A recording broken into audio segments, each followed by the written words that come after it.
এখন প্রশ্ন হলো, কোরআন এক, তাহলে এতগুলো কেরাত কেন?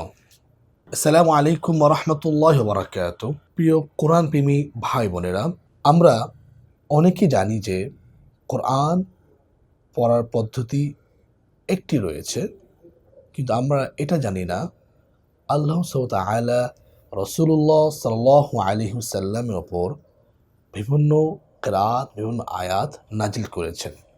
সহিহ বুখারীতে একটি হাদিস রয়েছে, রাসূলুল্লাহ সাল্লাল্লাহু আলাইহি ওয়াসাল্লাম বলেছেন, ইন্না হাযাল কুরআন উনজিলা আলা সাবআতি আহরুফিন। নিশ্চয় কোরআন ৭ হরফে নাজিল হয়েছে।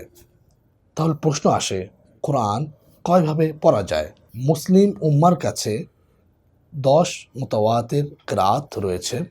তা হলো ইমাম নাফি', ইমাম ইবনে কাসির, ইমাম আবু আমর, ইমাম ইবনে আমির, ইমাম আসিম, ইমাম আল হামজা, ইমাম আল কিসাই, ইমাম আবু জাফর, ইমাম ইয়াকুব এবং ইমাম খলাফ আল আশর। প্রিয় দর্শক, এই ১০ জনের আরও ২জন করে কারি বা রাওয়ী রয়েছেন। কোরআন একটাই, কিন্তু তেলাওয়াতের দিক থেকে আমরা যদি খেয়াল রাখি তাহলে দেখতে পারবো যে মাদের পরিবর্তন ঘটে, হরকতের পরিবর্তন ঘটে, হরফের পরিবর্তন ঘটে, পাশাপাশি তাকলিল এবং ইমালার পরিবর্তন ঘটে। প্রিয় দর্শক, আমার এই ভিডিওতে কোরআনের অর্থগত পরিবর্তন ঘটে তা আমি ব্যাখ্যা করেছিলাম এই ভিডিওর মাধ্যমে। এখন প্রশ্ন হলো, কোরআন এক, তাহলে এতগুলো কেরাত কেন?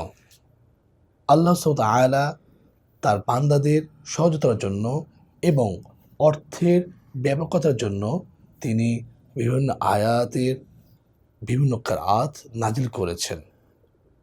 আল্লাহ তাআলা আমাদের সঠিক বুঝ দান করুন এবং আমরা সহিহ কোরআন শেখার জন্য চেষ্টা করব।